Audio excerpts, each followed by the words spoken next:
Welcome back to another episode of Popcorn and Possibilities. It's been a while since we've recorded in just me and you. No Yeah. guests. Steph, how are you Yeah, it's doing? just the two of us. I am great, Brian. How are you? I'm good. I'm good. I got to tell you, it's an interesting. It's been interesting going back and forth between doing the movie reviews and the interviews. For some reason, I thought like, oh, it'd be kind of like the same thing, and it is, but it's not at the same time. How are you feeling about it so far? Now that we've ramped up the interviews. I I wholeheartedly agree that it's alike but different. Yeah. You know what I mean? Like it's still being in the groove of like bantering back and forth with people and actively listening and coming prepared with, a lot of the people we've had as guests, they have some art out there in the world, be it a short film, a more big time release, whatever. So it's not like we've not been watching and absorbing people's work to be prepared to have conversations with them. But it's a little bit different when it's just us, like, riffing about, nostalgia and absurdity of these wacky plots and crazy tropes and all of these things. There's a lot more preparedness, I feel, that goes into having someone, come sit as a guest and share their story with us. But But yeah. Yeah. it's been an incredible journey. I've loved the opportunity we've had to speak to everybody that we've been able to, have the pleasure of having sit with us and give us some insight and perspective into their journey and where life has taken them. Yeah, it's been cool even to see like because when we were first starting it, I'm like, who the hell are we gonna get to even guest on this? But Right. seeing the people who are reaching out and saying, yeah, like I'd love to interview, like give me a shot. It's like, okay, all right, we're on board here. And it's uh, been cool because it's given us exposure to like things and films and works and people that I yeah, don't think we otherwise ever would have crossed paths with or interacted with. So I don't know. It's been a super cool and super fun journey over the past couple months.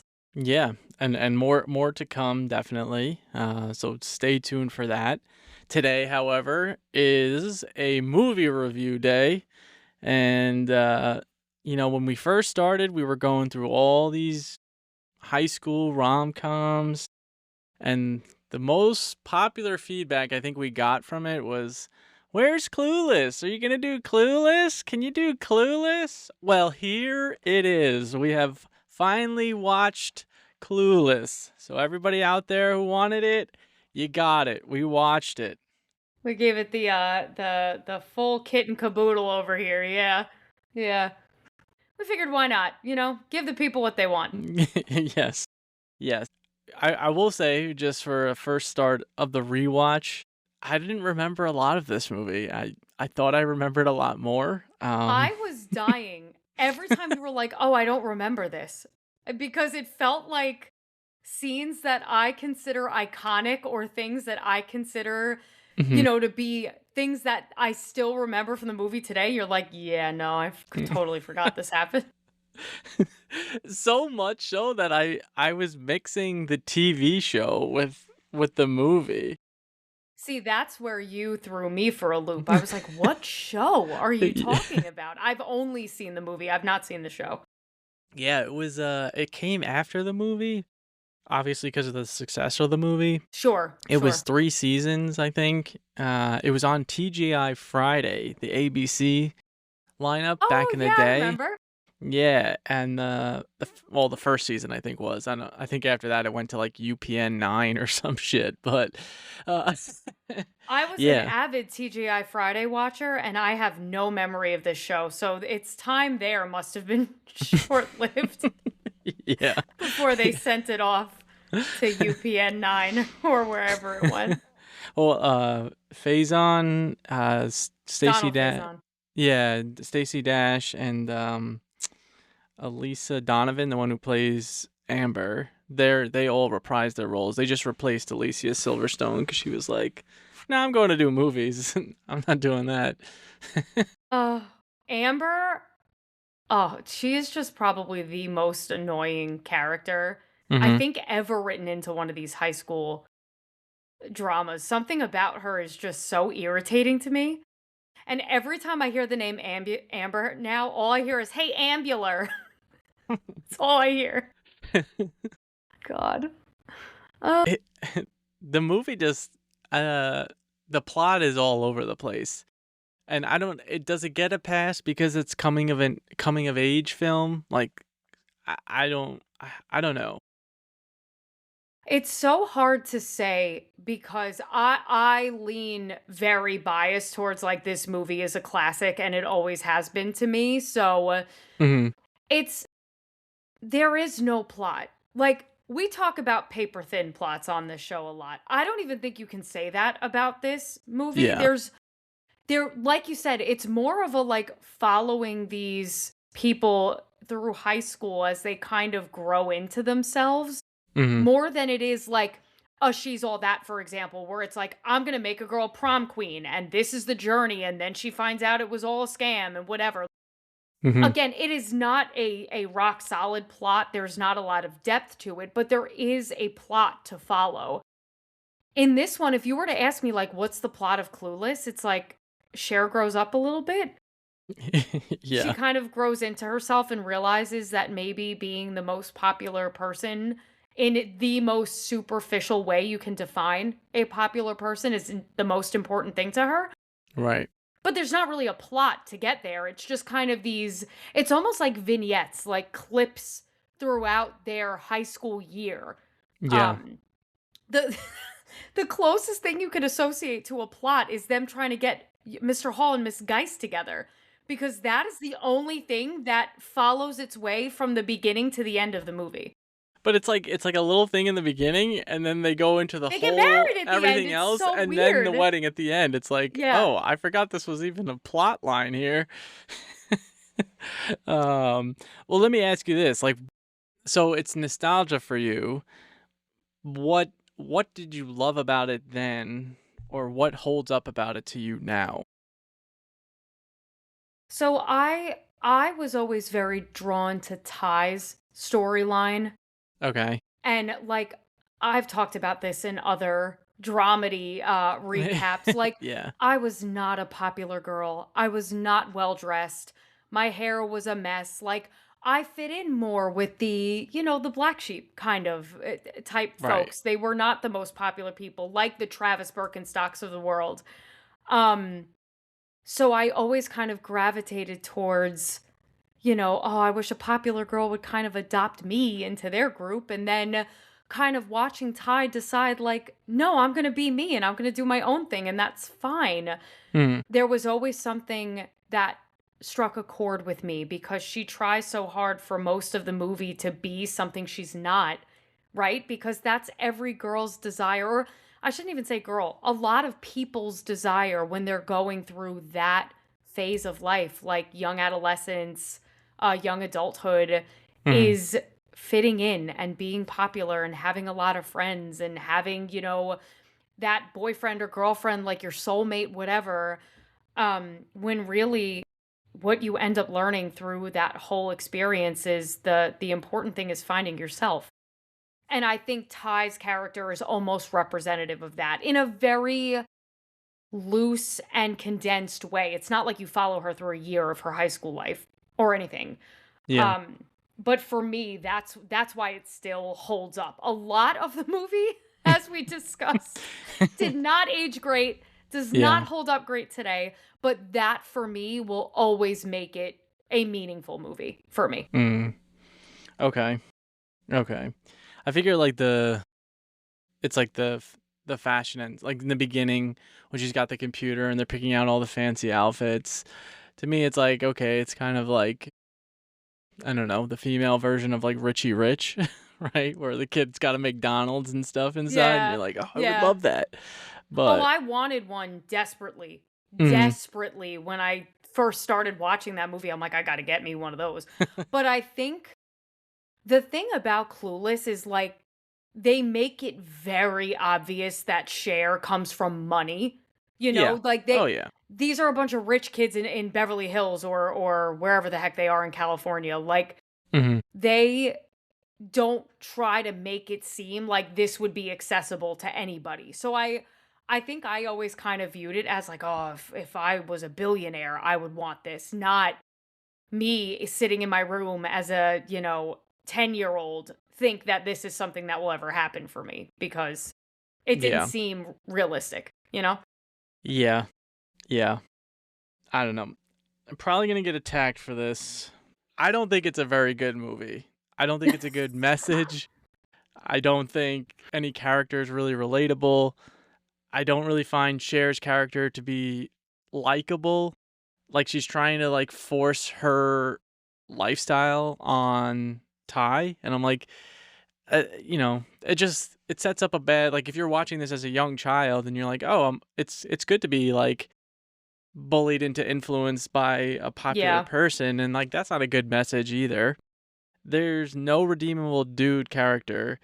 The whole step relationship is just bizarre. Like why like you All could have right. literally said All right. anything else to make it something. You could have just been like I don't know, they lived in across the street or something. Anything. Like it's just disturbing that you chose to do this as a I step. 100% I'm going to address two things you said because Mhm. while this will always be a classic movie to me and while it, scratches the nostalgia itch, Yeah. first of all, like I said, I think the only character that gives you any sense of relatability is Ty. And it's a stretch as it is. But Yeah. because you watch her come in and she is her unique self and they try to steer her away from that, but she ends up going back to it and embracing it. For me, I do think that is a relatable story arc, right? Mhm. Mhm. Do I think the character herself is relatable? Not particularly, but her sentiment and the way her hero's journey goes, if you will. This is not a hero's journey, but you know what I mean. Like Yeah. she starts at point A, they try to like force a square peg into a round hole almost. And then Mhm. she's like, nah, screw you. Like, I'm cool being me. I think that's great. But I don't find Cher to be a relatable character at all. And it's funny because when I first saw the movie, part of you idolizes that. Like she's so pretty and she's popular and everybody loves her and everybody wants to be her. But the older I get and the more times I go back and rewatch it, I'm like, nah, like she's Yeah. not a good person at all. No, no. Um, And it's weird that they like try to get the teachers together for like what reason, and then Elton was oh, so creepy. the Like worst. outside of the car scene where he was like super aggressive, like when you go and rewatch this, there's so many scenes where he just like forces a kiss on her or gives her a back rub, and you're like, where, like what? Just a Well, lot. and so the scene where he is basically like assaulting her in his car, for lack of better term. Right. Um, I feel like that scene, it's brutal. It's awful. The whole thing is awful to watch because you watch her get like assaulted by this guy, and then she says, "Leave me alone." He leaves, and then she gets robbed at gunpoint. Like the whole thing is just awful. Yeah. But Before Ty gets there, he's almost like an NPC. Like he's just a guy there. Like there's no purpose to him.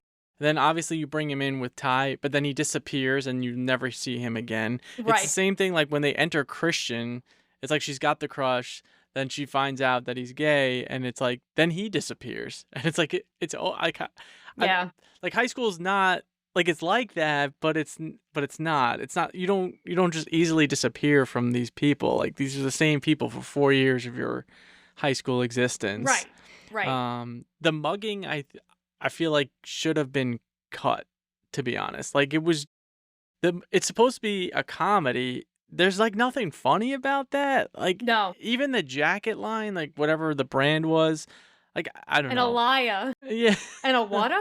Yeah. I don't know. I didn't laugh. I didn't find it funny. I thought it was out of place, but It's such an insult to injury moment, right? Because you're mhm. already like, "Oh, poor Cher," because of what she deals with creepo Elton, Mhm. and then this guy comes out of absolutely nowhere, and I agree with you. It's not like it meant anything in the grand scheme of things or, added anything or furthered the plot in any way. It was just there. Yes. I don't know. It was Yeah. a choice for The sure. the only dude that really stuck around was Breckenmeyer, Travis. Travis, yes. Yeah. I liked his He's a great character. character. Me too. Yeah. Yeah. I thought Murray was in it a lot more than he was. Yeah, he does not get much screen time at all. I do love the scene where he's getting his head shaved at the party. That will crack me up until the end of time. But it is interesting that you say that outside of Alicia Silverstone, because even Dion, in the grand scheme of things, Just she's comes and not in the goes. movie that much. Yeah. No. It's really Paul Rudd and Alicia Silverstone that get all of the screen time. And to go back to what you said, could not agree with you more. Why did that have to be her step brother? Like, Yeah. It didn't make sense. it really, I don't know.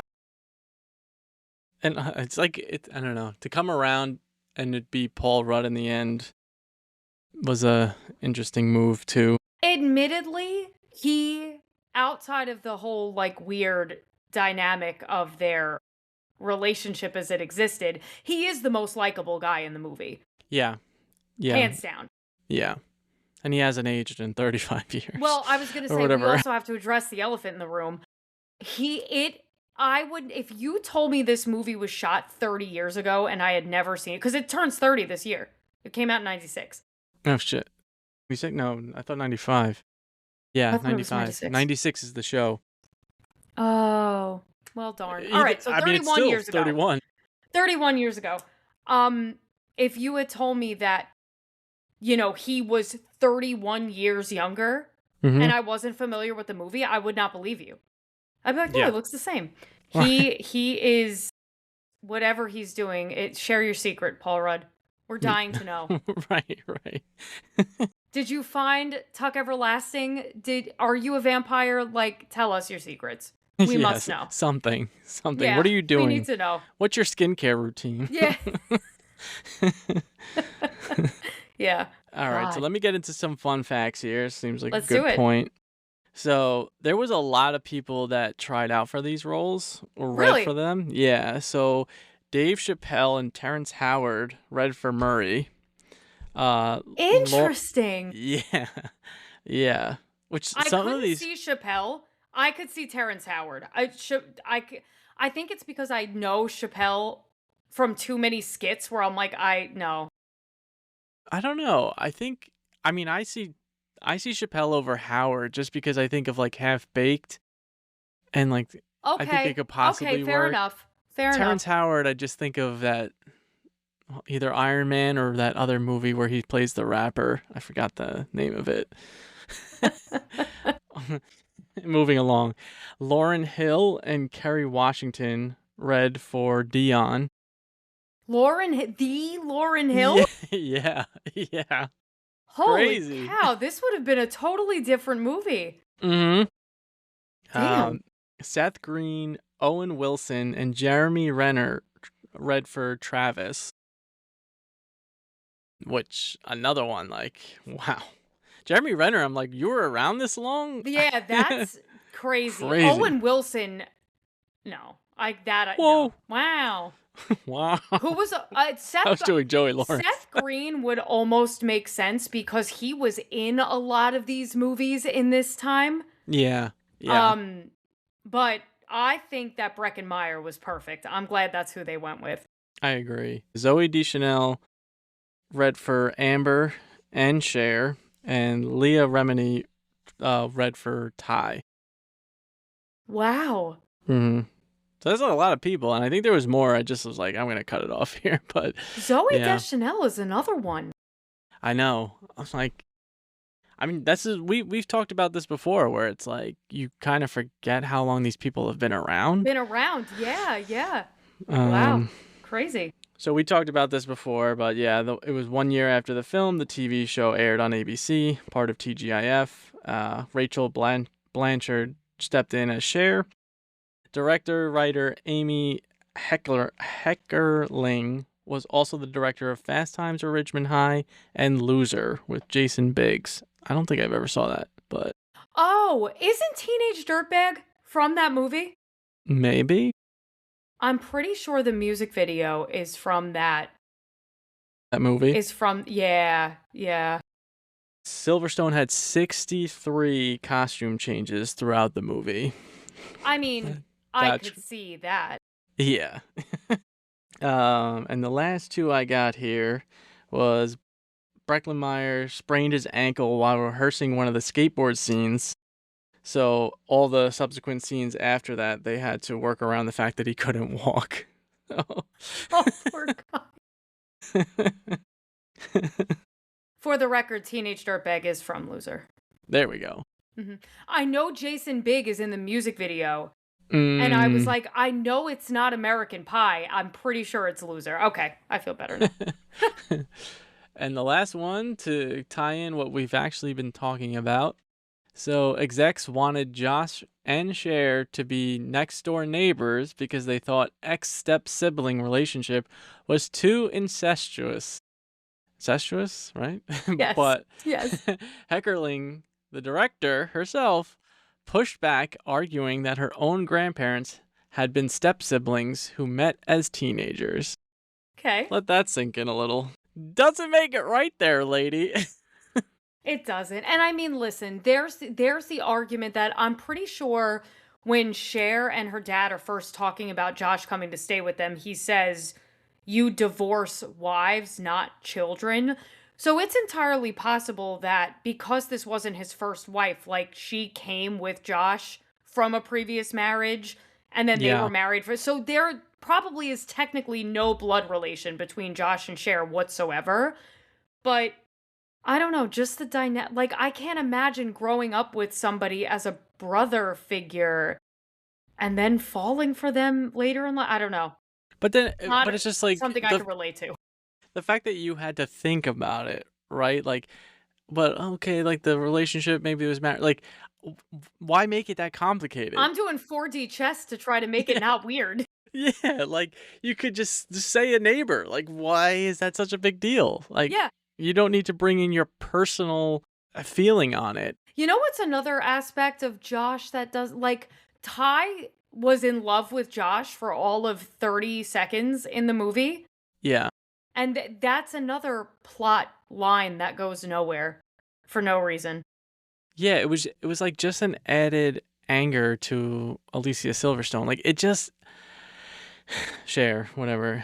But again, it's like you built up Ty and then you try to take her down a peg and then it just kind of filters away. Like Right. there's right. just if you rewatch this movie, I'm telling you, it just doesn't work. It doesn't add up.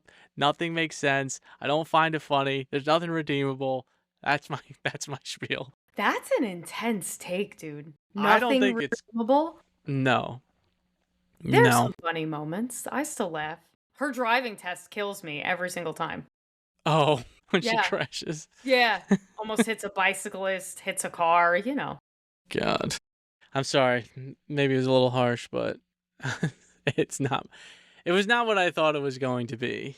I don't think I think the appreciation of it starting that kind of rom-com trend, because like you said, it was 95, so it was kind of before all of the other ones. 4 years earlier than all of the other ones that we started out with last year. Yeah. Yeah. Where do you rank it? Since it holds up for you. Like where would you rank it amongst the other ones we watched? Oh, that's a tough question. Well, I would assume 10 Things I Hate About You is my favorite, so Yeah. it certainly top. doesn't John. I think She's All That is behind 10 Things for me. Okay. Then it gets dicey, huh? It does. I feel like this and Never Been Kissed would tie. Because that one's got its problems too. We talked extensively about that. They both have their, like, and again, I relate to Josie. Okay. So, like, the same way that Ty kind of is her own person unapologetically by the end, that's why I love Josie Geller in 10 Things I Hate About You. But this one, she's in love with her stepbrother. That one, she's in love with her teacher. Like, they both got issues, man. I don't know what to tell you. I think it's 10 Things I Hate About You is definitely the best. Oh, I forgot about Can't Hardly Wait. Can Hardly Wait would be my second. Second? Okay. Third would be She's All That.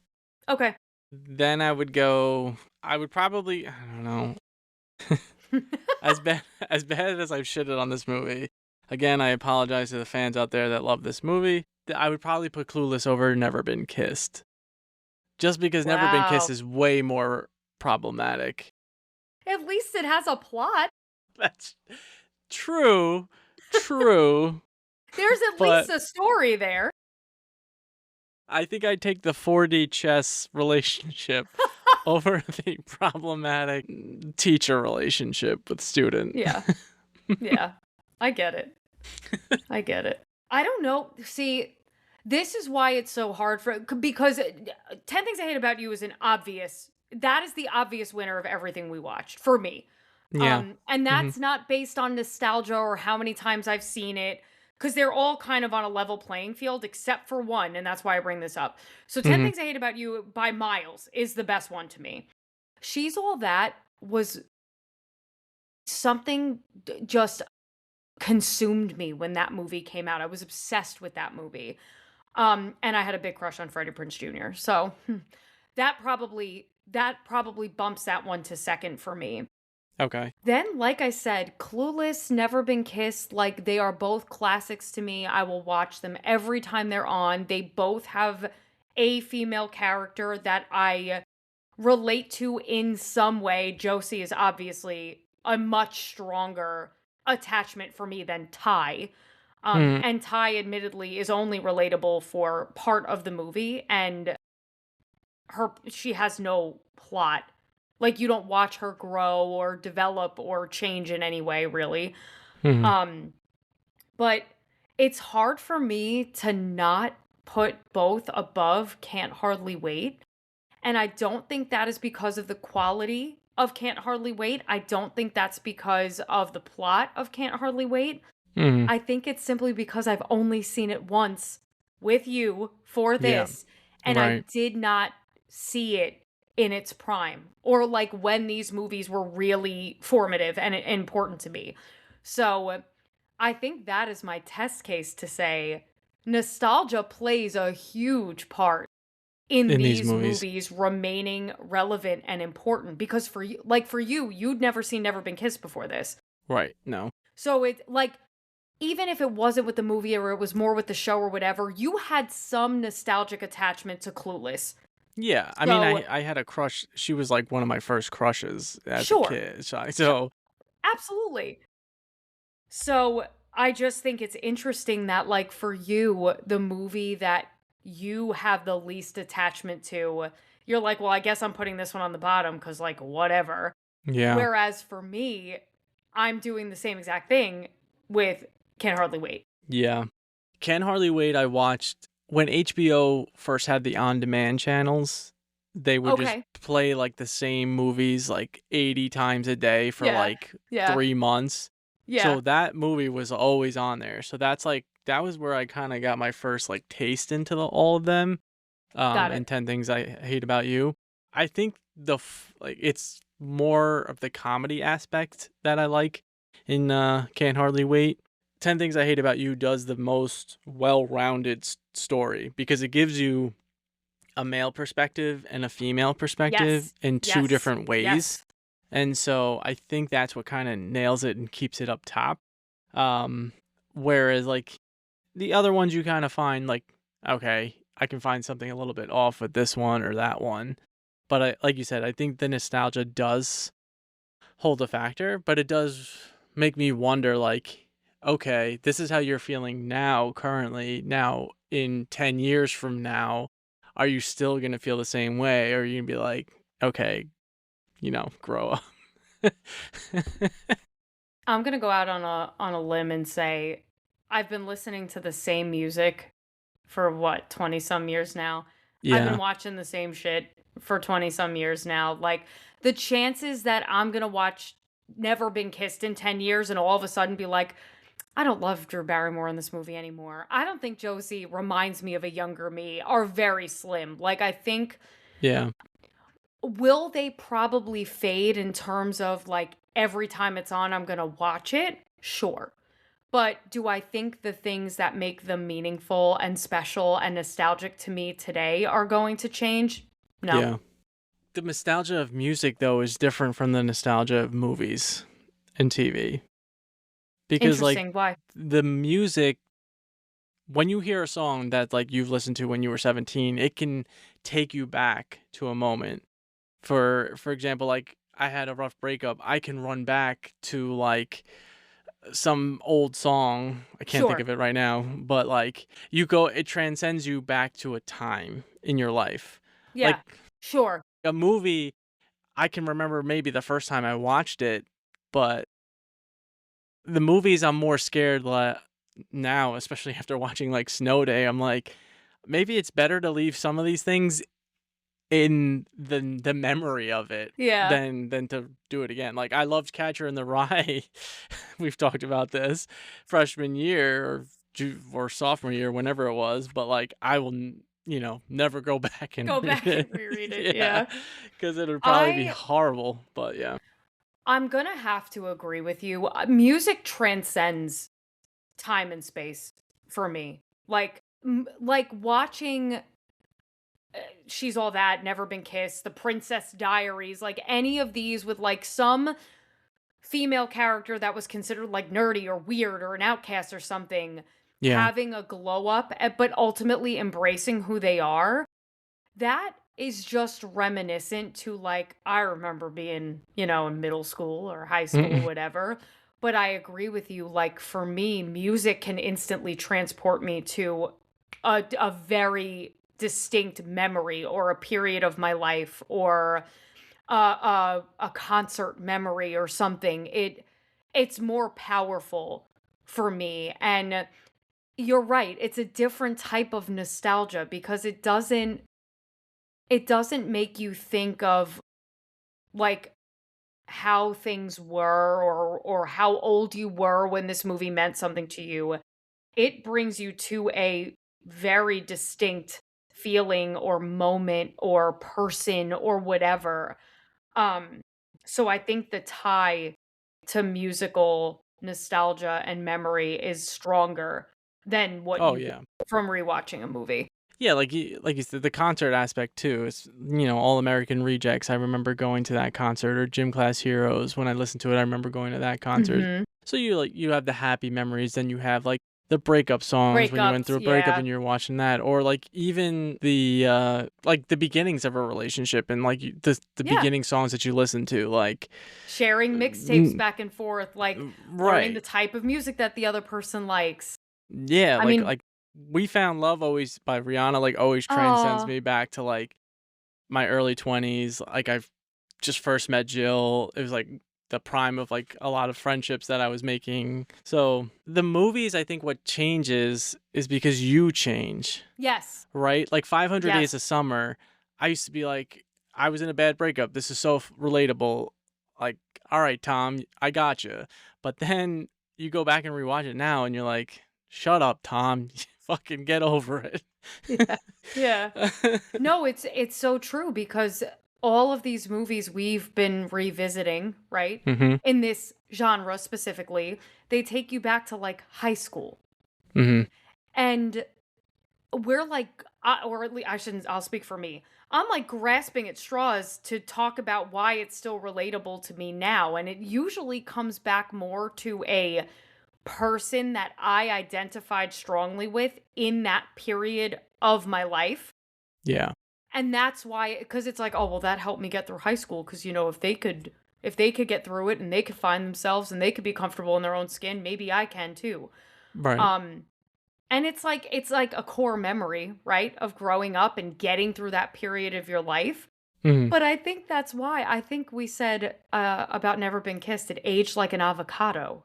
Yeah. Like Mhm. I think that's why these movies are never quite as good as you remember them when you go back and rewatch them, and they're carried by that feeling of like, "Well, I loved this when I was 12," or whatever, Right, right. because it's more like you're attached with younger you and how you felt when you saw it than you are to the movie or the actors or any of that themselves, you know? Yeah. But what do you think has a stronger hold? The kids' movies? Like, for example, does Toy Story hold more value to you than, like, A Never Been Kissed? Because they No, were linked. No? Okay. no. See, like, to me, I almost feel, like, split on that.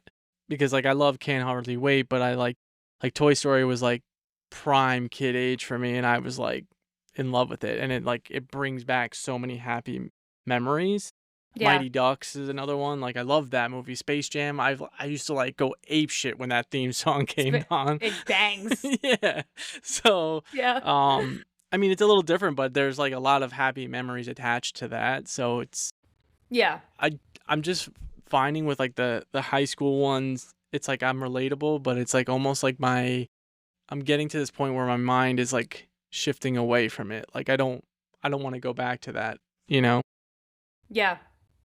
No, that from that perspective, I get it because it's like I think about a lot of my favorite movies growing up at like very young ages were animated, right? They were Disney Right. Renaissance movies, Mm. Ghibli Mhm. movies, like all of these animated films. And those hit the joy memories more than, when I think of 10 Things I Hate About You, I don't get joyful. I'm like, Right, right. I remember the first time I cried hearing Kat read her poem in class, you know? Right. So, but I think again, it's like these layers of the nostalgia onion. Like it's a different nostalgia hit when I think of watching these animated films I grew up loving versus the ones that helped me grow into me. You Yeah. know? It's just it's different. It's different. And I mean, I talk about Spirited Away all the time. I love Spirited Away because I relate to Chihiro. I relate to the main character and like Right, right. learning how to like be a little more self-sufficient and that you're not the center of every universe everywhere and like it's important to have friends and care about other people and step outside of your bubble. Um so what have we learned about me today? It's all about characters and their Mm, journey and their development. That's what's going to make a movie meaningful to me in the long run, you know? yeah. Yeah, of course, because especially when you weren't the most popular in school or you always felt like an underdog, you're gonna root for those underdog stories. Those are gonna Right. drive you, and those are what's gonna, like, influence you, on those off days. The problem I'm having now is, like, the abuse of the nostalgia, and we've probably talked about this a couple of times now, Absolutely. but it's Sure. just, like, I just hate it now, like, it's not that I'm just, like, I'm desperately thirsty for, like, new content, it's just, like, I know that you're not doing it genuinely, at least it's not coming off that way. It's just coming off like we've been doomed with, like, all these shit between, like, dream jobs not working out or not being able to get a house, and you're just like, "But here you go, here's a remake, here's a sequel that you never asked for." Like, I didn't ask for Small Soldiers 2. I don't know why Right. you're making this movie. Right. And I think there is a very marked difference between I'm going to go back and watch something I used to love cuz nostalgia Mhm. versus someone is reviving a movie that hasn't been relevant in 25 years cuz they're like, "Oh, we got to get those millennials. Right. They're going to love it." Like to your point, no, we didn't ask for this. We are Yeah. good. Thank you. Like Yeah. please do not bring us into this. Do not try to classify us as who this is marketed towards because Right. I was fine never thinking about this movie again unless I wanted to. Yeah. It's very odd. It's definitely a phenomenon. That's for sure. Yeah. Like, I don't know. But it's even, like, the collectibles, like, we were a big collectible generation, so now it's like, Yep. get the popcorn buckets, get this, like, Get them giveaway at if your McDonald's. state or your continent has them, but we won't tell you in Yeah, well, advance. You that just have that to too. hope. That's a whole separate issue. Yeah. um, yeah, and then the big kids meals at McDonald's, like get a fucking pair of socks instead of a toy. Yeah, I don't know. I'm getting checked out a little on the internet, on the social media aspect, since we're kind of going in that route here.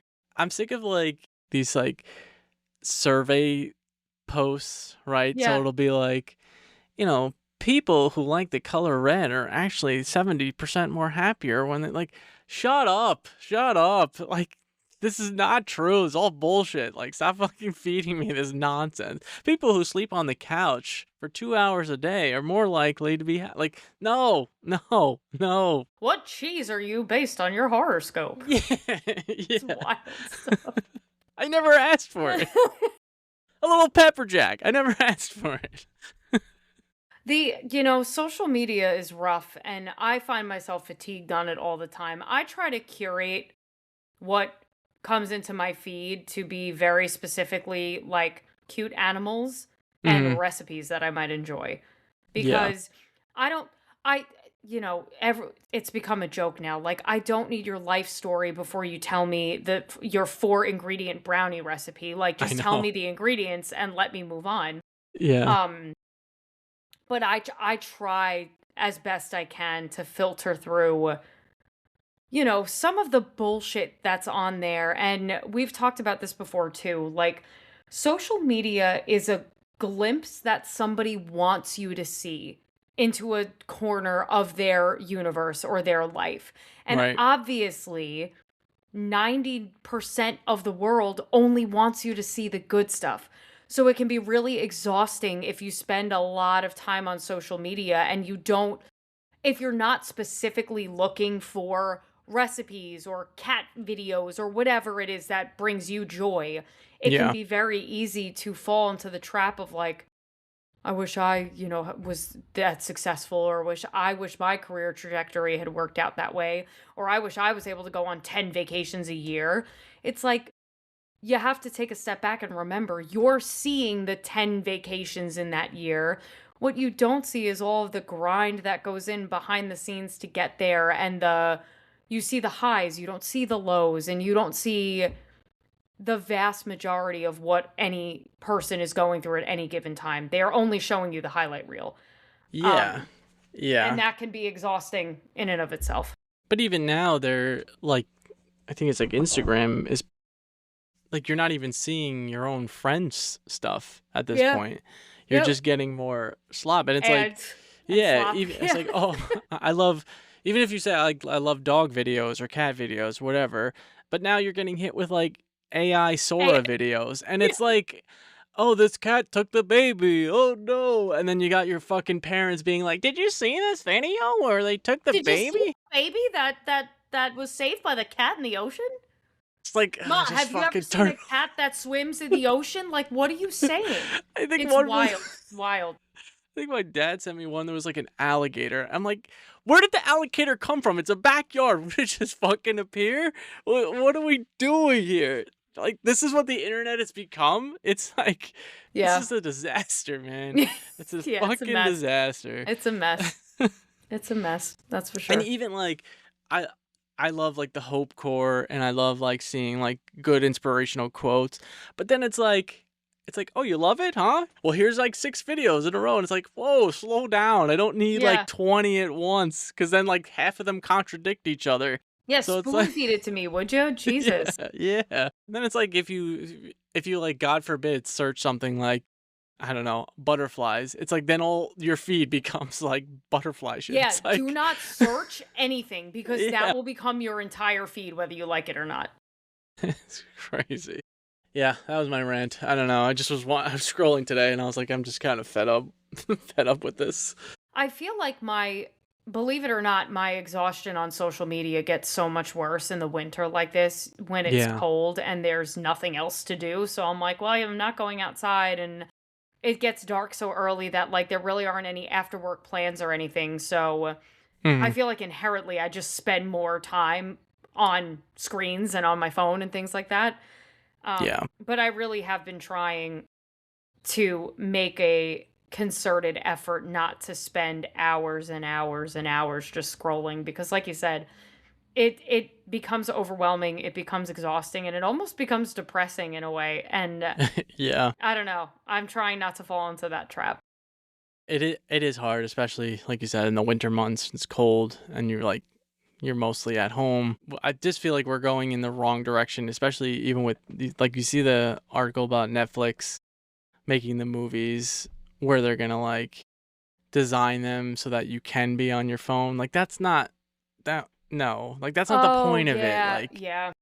get off your phone. Like that's the point. Like make a good movie. Don't The only movies that should be designed so that you could be on your phone are movies that you've seen 800,000 times and you know them by heart. So if you avert your eyes for a minute to do something else, it doesn't matter because you know the movie backwards and forwards. If right. the thought of someone making a movie that is so bad at holding your attention that it's what the hell kind of plot are you going to have going on there? You're probably gonna have to say the plot like 8 times. I think that's what Matt Damon said. But it's just like, at what point are we gonna be like, like something's got to give here. Yeah. This isn't Yeah. the right answer. All right, well, Clueless. What are you giving it? Probably a cloudy. Okay, I'm It's surprised. classic. It's classic. But Mm-hmm. upon this was never going to be a clear sky for me, right? Yeah. Right. Right. Um I teeter between is it like we have mostly sunny and we have cloudy. Maybe this is just maybe this is a partly cloudy, like it's somewhere in between. Mm. Because I am going to watch it every single time I stumble upon it. It's got that kind of a chokehold on me. But there isn't a plot to speak of. Like it has its issues, you know? Right. Right. So all of the love and the rewatchability comes simply because I've always loved it. And, it's not anything groundbreaking or remarkable about the movie itself. It's just sheer love of it that has always been there because I've loved it for so long, you know? Yeah. I'm just gonna go Black Clouds because I'm just. That's crazy to me. Black Clouds is very crazy to me. But everyone's entitled to their opinion, and I do think this is geared more towards a female audience. Yeah. Just saying. Like Yeah. you follow three girls throughout the most of the like you said, it's not like Murray gets a whole ton of screen time. It's not like Travis gets a whole bunch of screen time. Christian is barely in the movie. Like if you calculate how much screen time he has, it's probably less than 20 minutes all Right. in. So, um I I feel can like totally in understand. general, like outside of Cher, like who has the next highest screen time? Because like It's you got to be said, Paul like Rudd. It's got to be Paul Rudd. yeah, true, true. All right, so there you have it. That's our rating. We thank you for listening. We've been seeing the comments and people getting involved. It's awesome to see. Yeah, we Definitely love keep it. it going. Don't be shy. We have more interviews on the way as well. But keep your popcorn popping. And your possibilities endless. We'll see Bye. you next time.